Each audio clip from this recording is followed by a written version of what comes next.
नमस्कार मित्रांनो, स्टडी मॅथमध्ये सर्वांचे स्वागत करतो। सीटीटी मध्ये टाइम वर्क एंड स्पीड से रिलेटेड प्रश्न या प्रकारचे येतातच।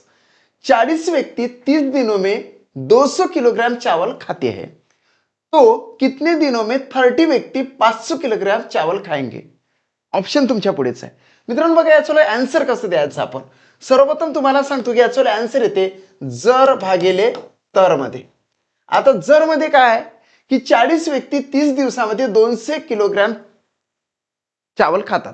म्हणजे या ठिकाणी आपण जर हे असे व्यक्ती जर म्हटले या ठिकाणी तर ते व्यक्ती येतात 40 आणि दिनों में म्हटलं तर आपण समजा हे कॅलेंडर काढलं असं तर या ठिकाणी येणार आहे 30 आणि किती काम एक प्रकारे कामच म्हणूया ना ते 20 किलोग्राम खाण्याचं।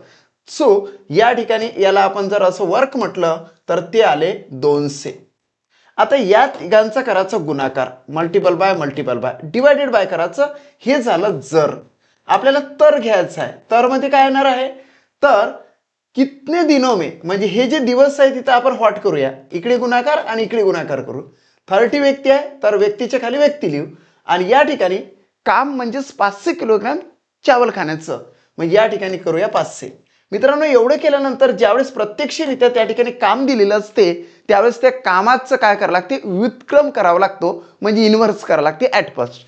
म्हणजे हे 500 न्यायचे वर आणि हे 200 न्यायचे खाली। देन 40 गुणिले 30 गुणिले 500 आणि 30 गुणिले व्हॉट गुणिले 200। आता ॲट लास्ट मध्ये आपण याला कॅल्क्युलेट करायचं। ते कॅल्क्युलेट कसं होणार आहे बघा या ठिकाणी, तर हे 30 काय होते तर कॅन्सल होतात।